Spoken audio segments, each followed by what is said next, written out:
I just typed it, but yeah, students do that too, whatever is convenient.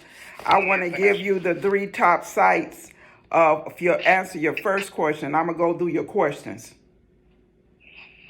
okay, yes, ma'am. I might just, but I did have that notebook.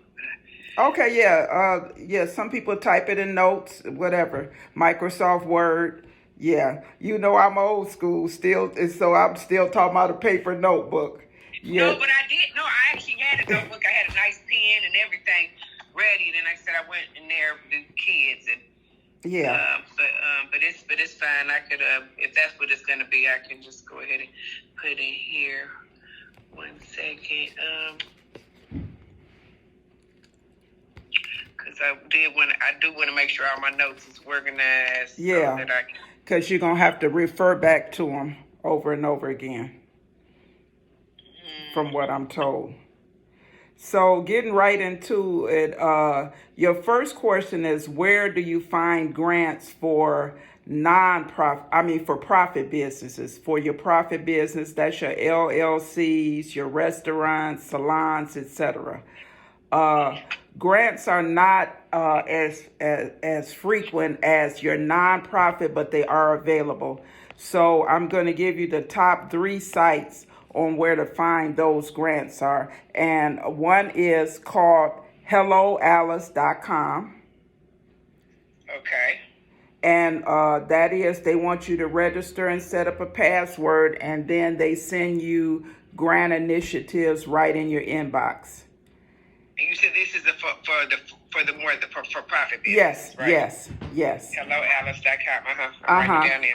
Yep. And then the second one is Small I Fund Women, but it's a small I running together, ifundwomen.com.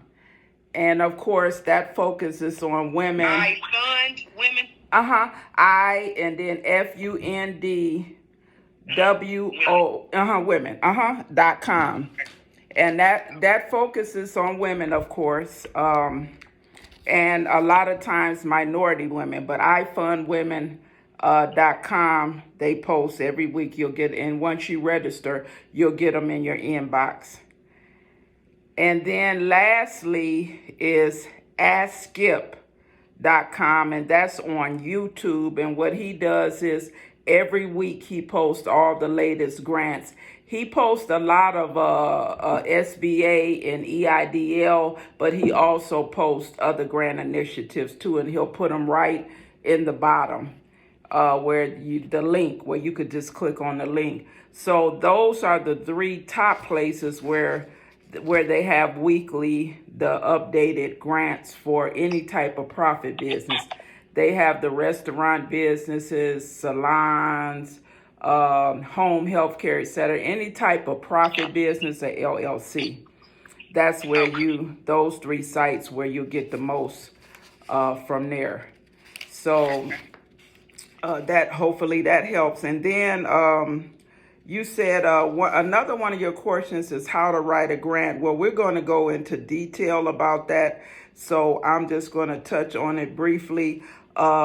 First of all, in your book, did you get your book yet? No. Okay. Well, when you know what? Let me hold on. I just thought about something. It probably. Okay. It's not like it's that big. It probably just fit in the middle.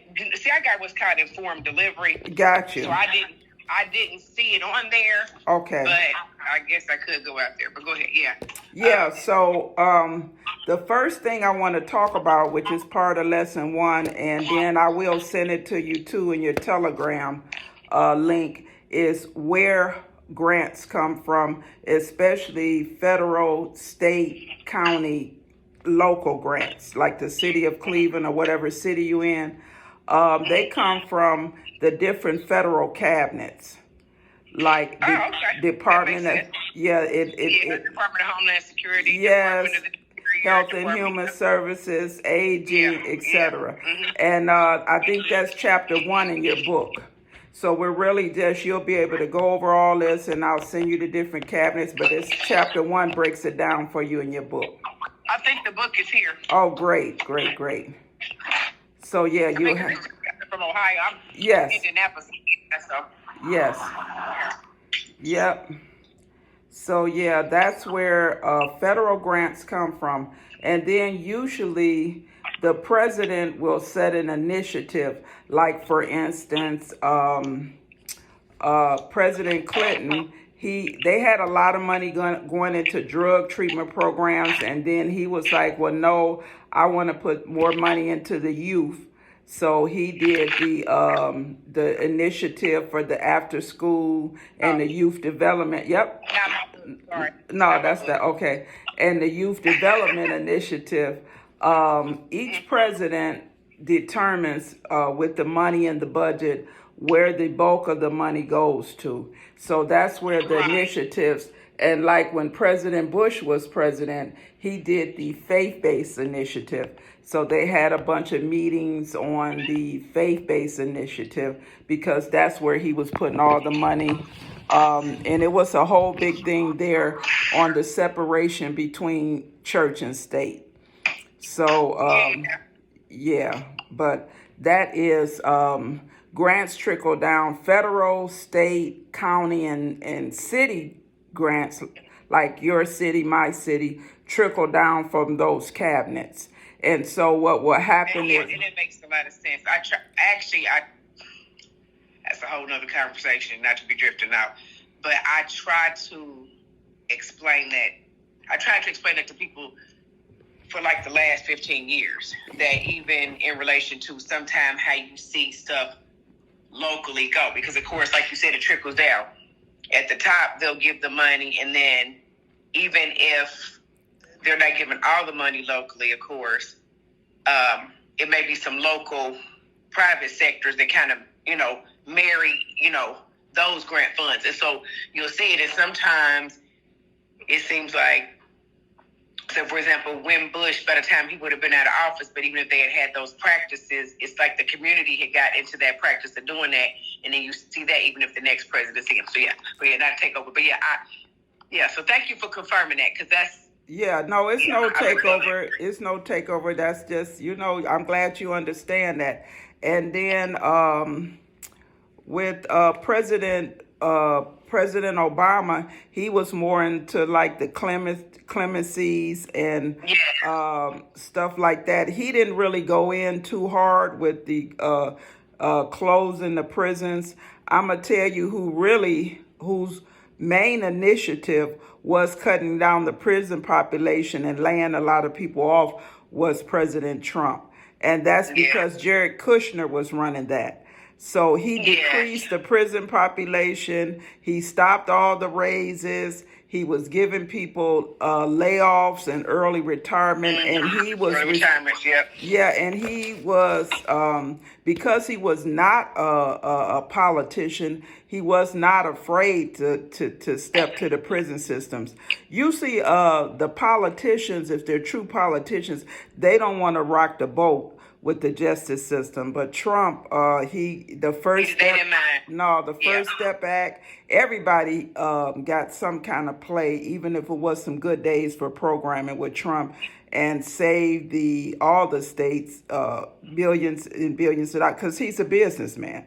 And he didn't see the point in paying $88 billion for prison systems for people to sit there and COs to sit there. So he cut the prison system. So that was one of his initiatives. So you have to kind of pay attention to the initiatives. Now, I don't know if you noticed, but President Clinton, he's a lot on promoting black women, minority women, in his cabinet, in the White House, and a lot of different grants coming out up under him are focused on minority and Latina women. Minority women, primarily, that is his one of his main focuses, which is a good thing for us. So you said Clinton, you're talking about Biden. I'm sorry, Biden. Sorry about that. I'm talking about President Biden. Yes, I'm talking about President Biden.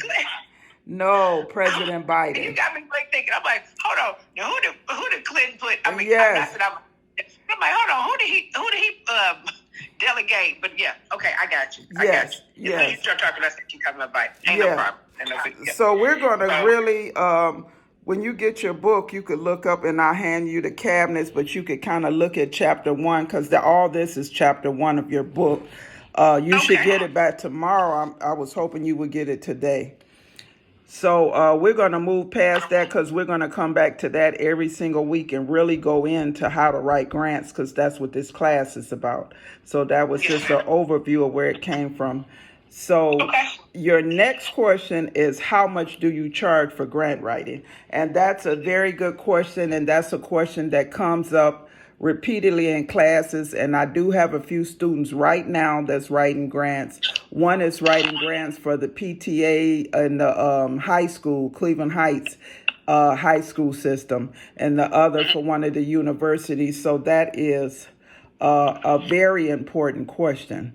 So usually my rates are structured where I'm $60 an hour, free consultation, and then $60 an hour. And then for the grant under 100,000, I charge 10%, but I'll take part of that as a retainer depending on the agency. So let me explain that. If it's a small agency or newer agency, I will take, say it's 100,000, and so they owe me 10,000. I would take 2,000 on a retainer and let them pay me the rest, and I'll even take that maybe in payments. Because what happens is a lot of smaller agencies do not have the capital. Now, it's really three main sectors to grant writers. This is all the stuff that you will never see in a book, but it's three main sectors to grant writers. One is for the community service organizations. That's the smaller organizations. A lot of them volunteer. They might not have one or two employees. They might, they're very small, but they're serving the communities, whether it's a food bank or all kinds of services. They're serving the community. So those are community service organizations. And that is my focus. The next focus for grant writers is the universities. The universities is a lane of its own if you're writing for universities. And a lot of those grants are research grants. And they usually might want 10 grant writers on the project, but the pay scale is different. They do not worry about money because the grants are always very large for universities and for different researchers. And it's not hard to get in on those projects. I just never had any interest in them. And then the third type of grant writer is for hospitals and banks. And once again, that is, the pay, the retainer is big, the pay is big. The frequency might be a little spaced out, but usually on a 30,000 retainer, you might have enough to live for 6 months. Once again, I never had any type of interest in that type of grant writing. So you're saying just hospitals itself, or are you talking about hospitals and nursing homes, or? Yes. So I should have said the medical field and banks. Yes. So hospitals and banks. Okay. Yes. Well, those are the three sectors, and if you could kind of separate them to hospitals and the medical field and finance, you could kind of separate them. I always put them together because they kind of work together on economic development and things like that. But so those are the three main type of grant writers. It just depends on your passion and interest. I have the passion to help communities. I love jumping in and helping communities. That's where my niche is. That's where I know where the money is, to locate the money in all the states. That's what I do best, with helping communities. But I have associates that they tell me they don't know how I could be bothered with writing a grant and only getting 2,000 or 10,000 when they charge a 30,000 retainer. So off the top, So Well, it depends. What is your purpose and what is your yeah, passion? and that's what I tell Yeah. them. That's what I tell them. I said, well, I'm just not interested in sitting there writing a research grant for a university and all the pieces come together and for someone to do research. I'm just really not interested. Nor am I interested in writing for banks. And bank grants usually have, you'll write the grant for economic development, or they're supposed to be giving out maybe loans to low income. So that comes Right. from a grant, a guaranteed grant. So those grants are kind of, spaced out maybe 2-3 times a year. But the retainers that are charged with with those projects are large. So that's just to give you some type of idea of the different areas for grant writing. But what this focuses on is community service organizations. That's what I do. I have 38 years experience, so that's my focus for this class. I don't get into research grants or hospital grants or bank grants. I focus on community development and setting you up so they could hire you to help communities. So back to the charge. That's usually what I do. I usually go on depending on the agency. I don't go less than 1,000 on the 10%. I never go less than 1,000, but I will give an agency some leeway if, say, they say, okay, well, we don't have the 2,000 up front, but we could give you 1,000 and 1,000 and the 8,000 when the grant comes in. So I do try to work with the agency because smaller agencies don't have that kind of money. And currently I have 24 clients, that I write for consistently. So that's usually what I do. And when a grant comes out, I let them know, here's something you might be interested in. If you are, let me know. Let's do it. So, and grants for community service agencies come out by the thousands. In your first question, we talked about for profit, but also when I talked about the cabinets, for also what I left out is foundations.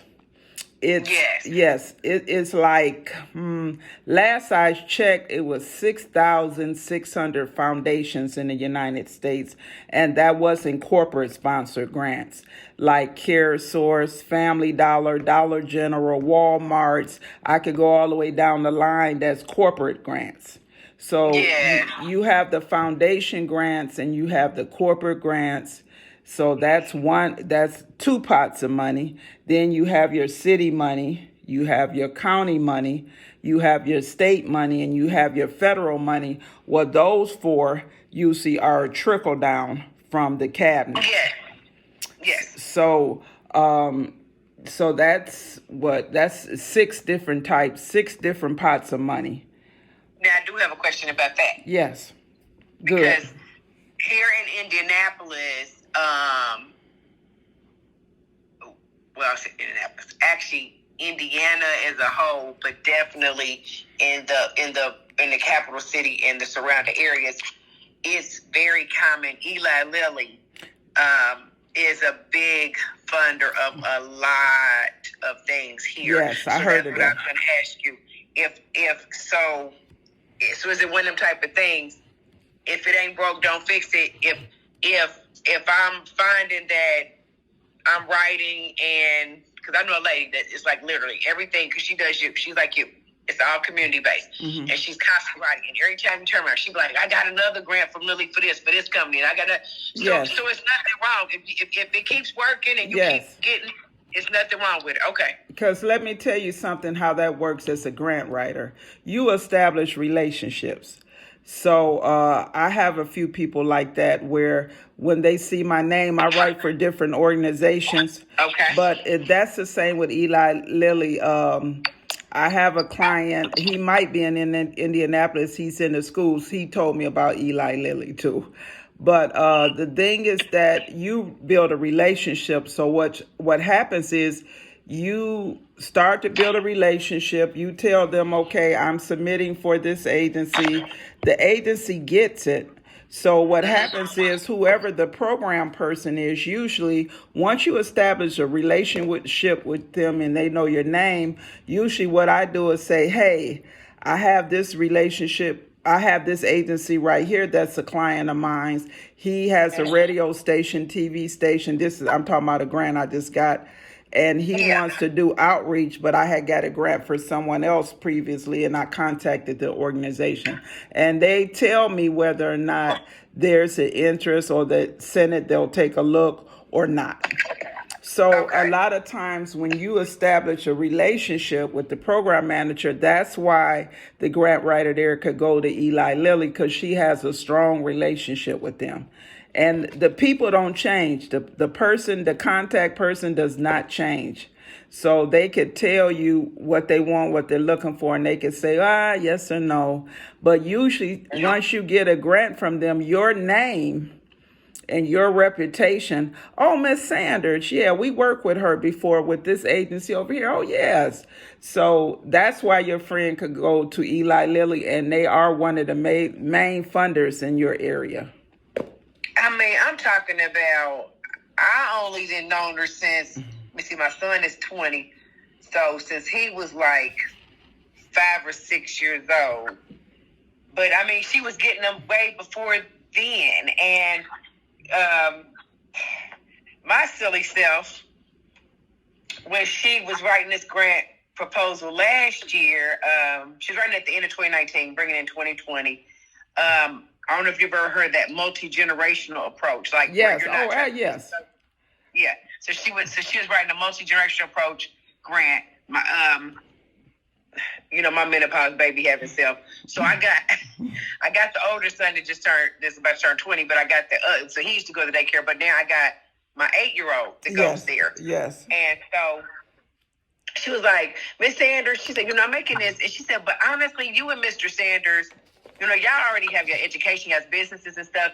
She said, so, but I need to show Lily that I'm, doing everything with these parents. Right. What if I give you a position? What if I make you be the case manager? So, the first thing I said, well, the thing is, Miss Evans, I'm so busy with my businesses already. She said, but you be making your own schedule. You're only dealing with, she said, we're going to try to see if they'll let us do it for 15 families because we don't have that many kids at the daycare anymore. Right. So, yada, yada. So she was like, so what kind of salary would you require? I was like, well, I'll be just doing it part-time. And she said, yeah, pretty much. So, Dr. Turpin, I really didn't want to do it. So I was like, $35,000, that's good. Because I'm thinking, I ain't going to make it be too much. Girl, do you know she came back 3 months later? She's like, yeah, so we got approved for our funding, Lily's. And they were surprised that you only wanted $35,000. Yeah. Because I really didn't want the job. Yes. It was nothing, you know. And so I did. So just to tell you how that story ended, I did actually do it for some months, but like they wanted, well, she did anyway, because she wrote the grant with the proposal of 15 families. They said they wanted 25 in order to be able to do their data, because they also are using some mobility mentor, some kind of method that they want these people, the case management. And so we had to do all this mobility mentor training too as well. But so the thing was, she was like, Miss Sanders, we're not getting these people. You got to. I was going to the library. I was going to different places. She said, so her sister was also on the program. She's like, on the grant. She was like, you may have to go door to door. I said, listen, let me tell you something. I'm not going to. I love y'all, but this sciatic nerve back is not going no door to door when this is not something I set out to do. You know, but I said I would help you as far as I can. So then that's when her sister, right? That's the lady, Miss Evans. Her sister was like, "Well, we still got to keep. We're just going to have to. Are you willing to be a parent? This in the program. I mean, since your child goes here." I said, "Yeah." So it comes with a $300 a month income support. We have lawyers that we can call, like all kinds of other stuff. But I'm just saying, not to get away from it, but I'm just saying that. It's just like that. Like, I could have said whatever. I mean, because I know how much her sister's making. Right. Her sister's making $175,000. Right. And I'm like, wow, like I was just saying anything just to get it out of my face, but Right. but she has a relationship, and Yes. so Yes. hey, Yes. So that's what happens with that. You build a relationship. You find out who the program person is. You let them know your face. Maybe, you get to know the program like you would with anything. Like you okay, would with anything. Like you would the same way you would if you were a regular customer of, say, a restaurant, a department store, and you went there all the time and spent a lot of money. You would know their face, they'll know your face. So how you doing, Miss Sanders? So that's how that happens. It's all about relationships when that happens. And if you're a grant writer, you have to have relationships. okay, You so have that's a to good build thing. relationships and Well, I'm network. gonna remember that too. I'm gonna be on my best behavior because actually the funders they're gonna be there at the next. We have a monthly meeting. Yes. Yeah, always. And get So business cards. we finally get to meet them next month. And get Yeah. business cards and let you know, let them know who you are, let them know your face. Yes. Yes, yes. Okay. That's very, very important. So that was that question. I hope I kind of covered how much to charge and Yes, you definitely did. Mm-hmm. yeah, and then the best use of your time. Now that was also a multi-level question. But basically, with the use of your time, I think do you mean like with getting clients or? You know what? And actually, that was a question. My husband, his vague self. Okay, it was What very vague. what he meant, because he just loved his wife. What he meant was, he seen me do people's taxes, and Yes. what he's saying is, how do you build a rapport with the people that you write? I mean, to somewhat that they can trust you enough about writing a grant, but you don't get off topic too much when Yes. you are the interviewing process Oh, to write for them. And I told him, listen. I said they'll probably stay to it because they gotta. Your husband is right. Let me clarify that right now. Let me clarify that right now. You have to set boundaries. You have to set your fees. You have to set your fees and stick to them. If you say for a non-grant $60 an hour consultation, whatever. I had a new student, she's charging $35 an hour because she's got her first two clients. So whatever your hourly is, if they call you and say, this is one of your clients, and say, Miss Saunders, I have a few questions I need to ask you. Say, well, okay, I'm sure, you looked at your agreement. I charge $35 an hour. So what we'll do is that you Zelle me the $35 and then we could prorate it. But I don't go less than 30 minutes, even if it's 5 minutes. So you get your money and then you listen. Same with what will happen is, let me tell you what will happen. I just shut someone down right before this class. This is one of my clients, and when I tell you that she is worrisome as all outdoors and think I am her personal grant writer and assistant, and she just does stupid stuff like, I'm gonna give you, oh no, I better not. I was gonna give you an example, but she's taking the class too, and I save these videos, so I don't want to see that. But anyway, yeah, she just called me right before this class, and well, I'm gonna say it because I said it to her. I told her her agency name. She agreed to it. Then I started her website, which I do websites for $349 for my clients, and I take a small deposit. And so I did the website and everything, and then she switched up. She said her board meeting Wednesday said they wanted a full other name, blah blah blah blah blah. Somebody a month ago she had paid to start and all that. So anyway, the person never called me with the domain name The person never gave me that they paid for, and it's just been a lot of back and forth. And I just want to give her money back tomorrow because the cleanup and the time and the phone calls, and then already did a website. She wants that taken down. She wants that domain taken down or a new domain put on top of that website. Now, I don't feel like all that. I'm not a website master. I'm a grant master. So I'm going to. Okay. So in other words, so it is what it is. So that is exactly what you're saying. I was telling Tori it wasn't gonna be like that. Yes. Because I promise you it is. I'm not scarred. I'm not scarred. He's probably still scarred. But I promise you it's like that. And I have a couple of other clients. Go through that journey for nothing that I set up in prison, and it didn't matter how many people taxes I did and they never paid me. I still had to do the 18 months sentence. Yes. So what I do, and I have, basically pay me, then my time is not wasted. You have to pay me $18. So that's for 30 minutes. Cash App, Zelle, I take Square, PayPal. It's about Venmo. So I got them out. 18 me.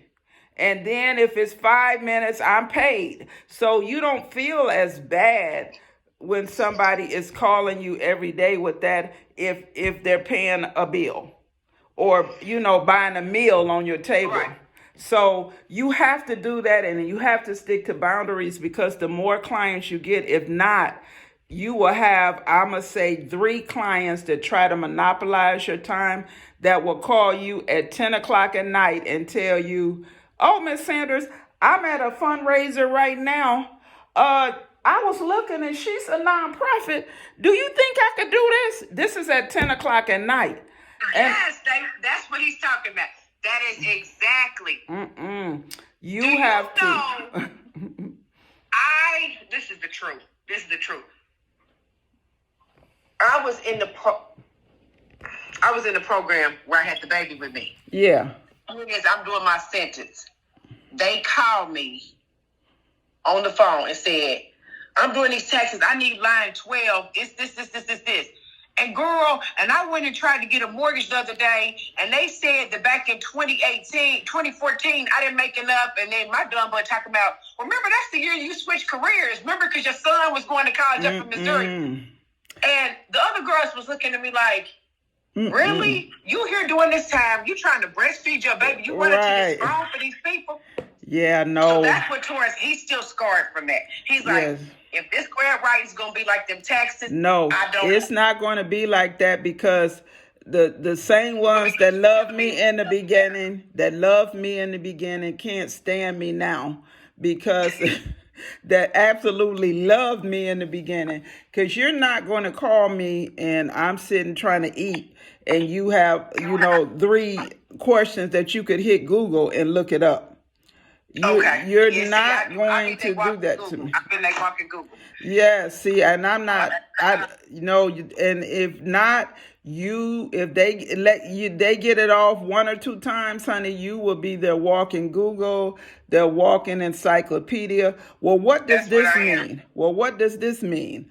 No, you'll be going back over and over again, researching a grant that you wrote for them 2 years ago. Well, you know what? I don't have the grant in front of me. How much was that budget again? So you got to go back and pull up the grant because they said they haven't saved it.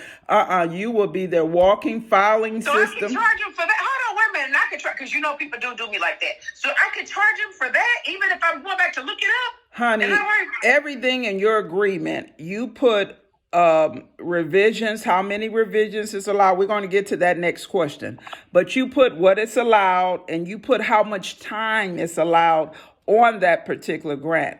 So usually what I do, I put up to maybe 2 revisions, 1 to 2 revisions, and then I put sort of like, after post grant conversations, and post-grant conversations are limited to 15 minutes. So after that, it costs. So no, you don't do that because you're not paid to be a filing system for grants that you gave them 2 years ago, and then they're calling you and say, "Excuse me, Miss T, but you remember that grant you wrote for me in 2019? What was the budget again? I can't find it, and my computer crashed, and I don't know." Yep, that's But what they say. but Go this ahead, is say. no longer your client. So you tell them very nicely, professional, "Oh, hey, how you doing? Okay, I don't know if you remember your contract or not. You probably don't have it because your computer crashed, but cash at me $20. And but that's not what I charge for looking up. Let me see. To look up information on past grants, I charge $50. So cash at me the 50. You make them, yeah. You teach Cash them. at me the 50. And yes, I can pull that up. I'll get your file. I'll pull that up, and I'll get it to you immediately. And that's what I do, and I have that happen all the time. Like, Miss Turk, remember 2019 when you did this, or you set up a debt a couple of years ago? Well, I moved, blah, blah, blah, blah, blah, my computer, I can't find my paperwork. So I need this part of that grant, or I need this page. Yeah. And I tell them, okay, cash at me 50. That's what I charge for going into file retrieval. Cash at me 50, and then I will have it to you within 24 hours. Wow. So then they either cash at me or they don't. And then sometimes they cash at me immediately. And other times, they don't. And if they don't, that's fine, because I don't move. But you have to set boundaries, set agreements. You have to be paid for your time, because other than that, and you can't let nobody, it's a free consultation in the beginning, but once they retain you, it's not a free consultation every week. No. And you have to really, really, really, because it could get, I'm telling you, I'm living witness, it could get really out of hand. It could get really out of hand. So no more being on vacation and you calling me and being like, "Oh man, I'm so mad I can't answer her phone because I'm going through customs because customs don't want me to take my phone out." No. I say that was Kirk calling me. Yes. And I'm about to get on there. No, what you do is set a vacation message on your phone, and when you see who it is, hit that button. Hit that button and say, if this is a life or death emergency and it can't wait, my Cash App is. And, I could give you 10 minutes on Friday morning if it cannot wait till I come back. So, Wow. and I've had that happen before where someone needed their EIN letter and could not wait till I came back. And so she cashed at me. She told me what she needed. And then I had my grandson, who was at my house because I was in Florida, get her EIN letter and screenshot it for me. They call me about the EIN. They'll call me about the EINs. They call me about. Don't even get me started. Yeah, but see, that is something that as a consultant, you can't do it. You have to bill all your time you spend to each charge. You have to each client. That has to be billed to that client in your head, in your mind, for your records. So if this client is calling you like that, this client needs to cover expenses, and you can't play with that. You can't feel sorry for that. Like, oh, she just needs the EIN letter, so I'm going to go get the EIN. No. Cash at me first, and then I see the Cash App from you. I'm going to stop what I'm doing and get your file. Yeah. So that is very, very, very, very important. You can't do it with an attorney. You can't do it with any other professional. You can't say, okay, where's the motion that you filed for me 2 years ago? I need a copy of that motion if it's not online. I don't have a computer or nothing. So would you look in your office or in my file and send me a copy of the motion? You can't do it with anyone else. No, you can't. So that's something that's very important. And then lastly, like we touched on it a little bit, but revisions are common. I don't do 10 revisions. If I do 10 revisions, you're going to pay me.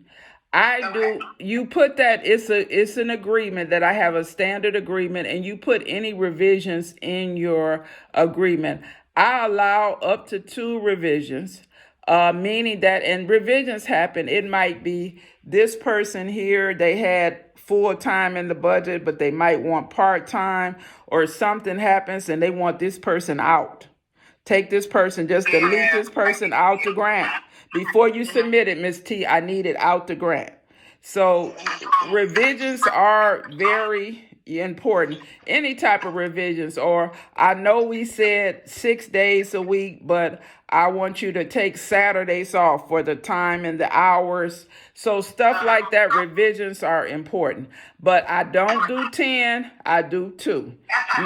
Now, once I write the grant and you look at it and everything, then you tell me what you might want. So then we do the 2 revisions. So you can't contact me a month from now. And then, like I told people, once the grant is turned in, it's turned in. And it's no revisions there. Right. Just see if you get the award. But I don't do that, because you will have people do that. You will have people think about it or talk to somebody or talk to everybody and say, well, listen, I know we just asked for 20,000, but I was talking to A, B, and C, and I saw we could ask for 50, so I would like to change that to 50.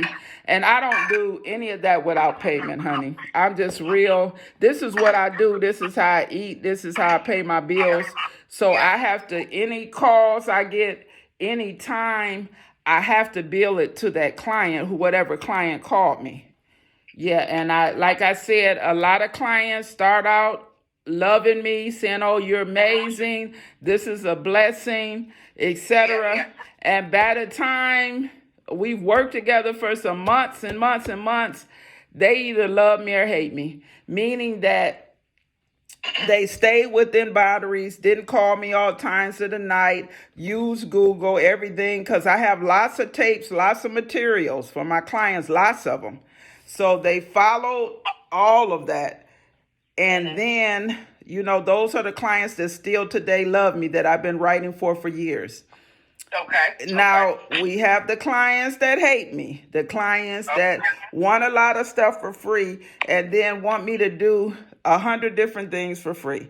And then had a nerve to say, when like a client that wanted her EIN for something I did in 2019, and she moved, she lost the file, everything else. And so she didn't know where nothing was. So, and that's public information. You could call IRS, but you could get on IRS and pull an EIN letter. It just take you some time. So anyway, so she said, no, she like, oh, you charge for that too? Yes. That's how they sound. Yes. Yes. So, I just, and they, she has a tendency to get a little testy, not smart, but borderline. Like she said, oh, you charge for that too? Nice. Yeah. So. Yeah, I've had. Yeah. So now I see. So I think that's probably why I'm even more excited about this, because. Yeah. See, I wasn't even gonna ask this question. I'm like, Torrance, I'm not asking her that, but now it turned out to be a very good question. It's one of the best, because I'm telling you, because that's what he said. He said, I'm not about to do it. I do not want my wife to turn into a grant. I went from a tax. I don't want to go to a grant. He's like, that's what it's like. You're a walking tax. And so I want you to be a walking grant. And it's always going to be about your grant clients. So I do see. No. And because they do, and the thing is with me, they get, like I said, they don't even just get that one thing. They'll try to get other stuff. No. Which preschool is good to send the kids to? Oh, yeah. Which cars?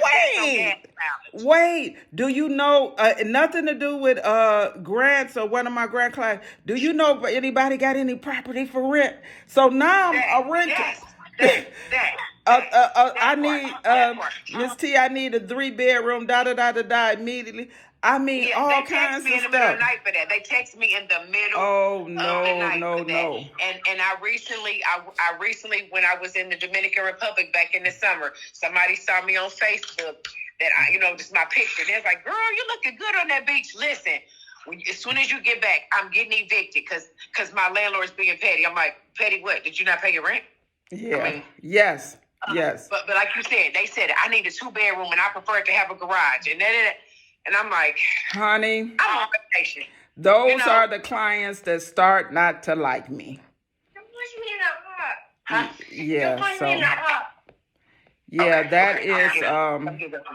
is yeah, so how you do that is you set yourself up like a business. You set your, even if you have a one-page website, the rules, the boundaries are listed there, your price list, how much for one free consultation, how much is your hourly, contingencies, what your hours is, your hours of business.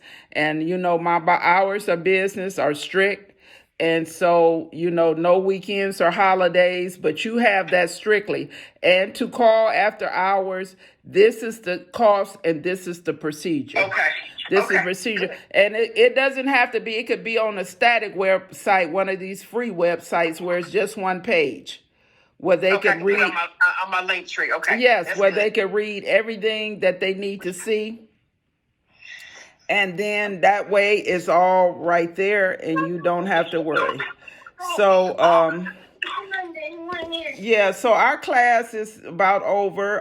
We have about 6 more minutes, and I want to know if you had any more questions. If not, I need you to go over chapter 1, the cabinets. I'm about to send them to you too in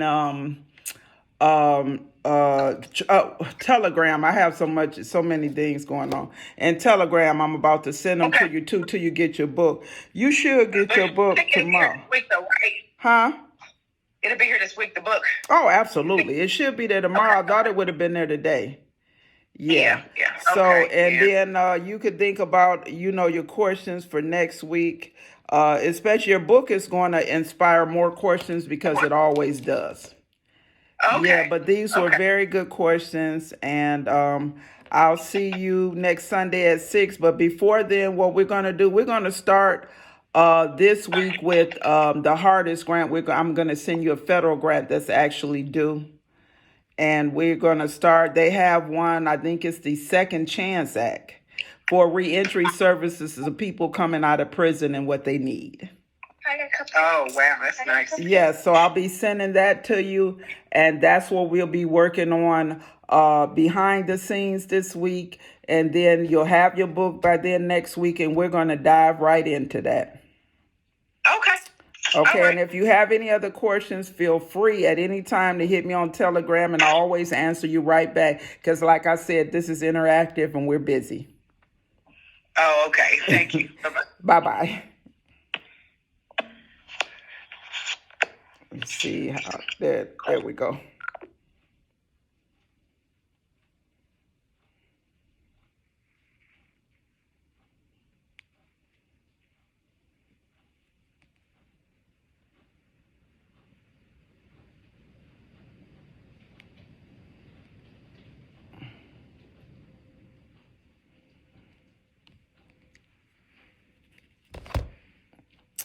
Well, this is the end of week 1, my first week 1 of 8 week.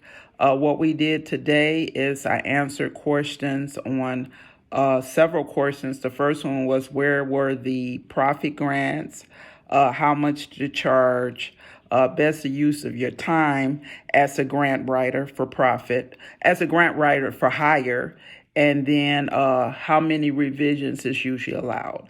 So once again, this is from the grant writing class, and I hope with my student, Natasha Sanders, Miss Sanders, and I hope you get some type of helpful information from this video. Bye-bye.